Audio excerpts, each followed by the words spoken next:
Hey guys, so welcome back, and this is the Panasonic S1H. If you haven't watched the low light battle that I've compared this to a Nikon Z9 and a Sony a7S III, surprisingly this won the battle. Well, at least to the image quality test that I did in that specific experiment.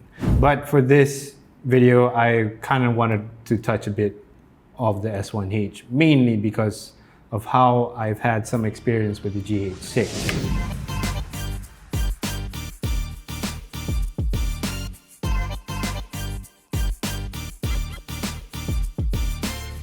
I truly believe that the GH6 could not exist, at least to where it is now with Alpha ProRes 6K and all the accessories that you can add on to that, and as well as the button placements that's available on the GH6, minusing a audio dedicated button on this one. You still do get dual record buttons, one on the top and one on the bottom left, and everything else is pretty much the same on the GH6 but here on the S1H, provided that yes, this camera did come out a few years ago.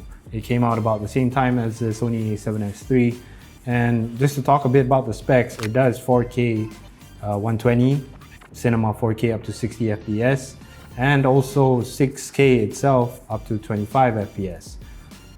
Provided that this is a 35mm full frame sensor, CMOS sensor to be more specific, and it also does 14 stops of latitude in V-Log. V-Log is a beautiful log profile. I've always found it very easy to grade, and the LUT that comes from Panasonic is also just very accurate, very nicely done to skin tones and just colors itself, like reds, they just pop. And for some reason, most of the footage examples you're seeing right now are shot in Rec 709. And to me, I don't know why, in this specific camera, I felt like the Rec 709 color profile was just a bit more muted than I was used to I had with the GH6.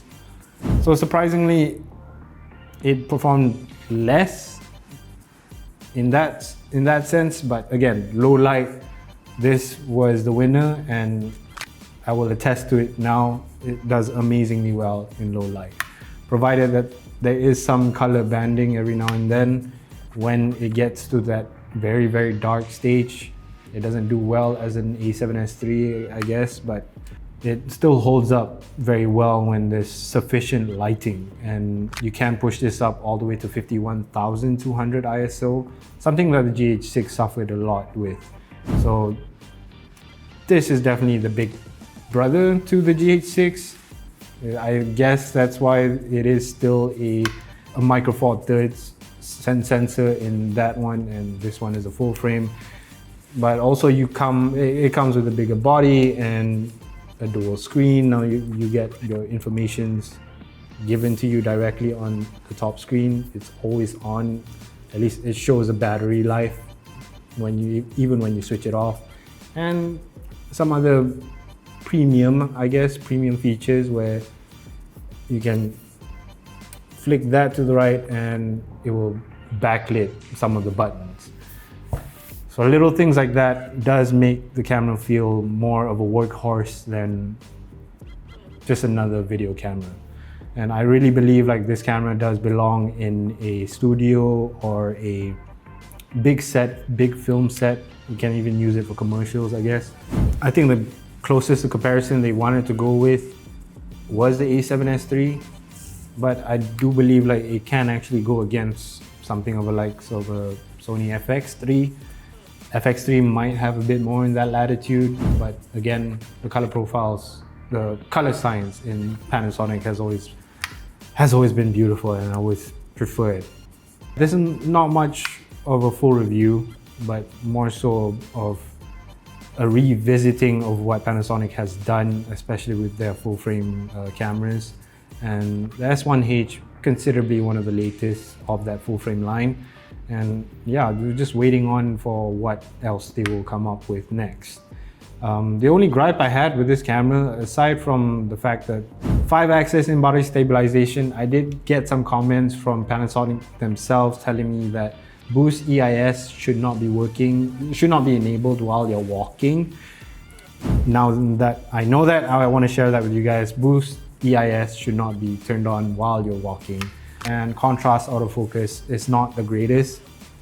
It still finds a very hard time trying to focus on what I'm actually pinpointing it at. And I think that also depends on what lenses you have. And I have a 35mm with me, so maybe the motors in this lens isn't as great as other lenses that Panasonic also has.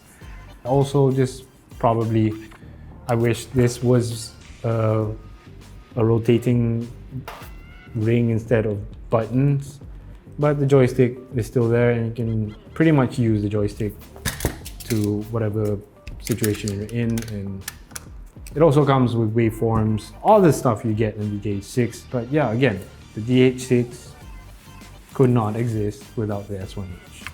But yeah, that's my thoughts of the S1H. And if you haven't watched the low light battle video, do check that out because it was very insightful to find out about what this camera was capable of. And that's when I was really pushing to its limits, so do check it out if you want to. But yeah, thanks for watching and I'll see you guys in the next one. Peace.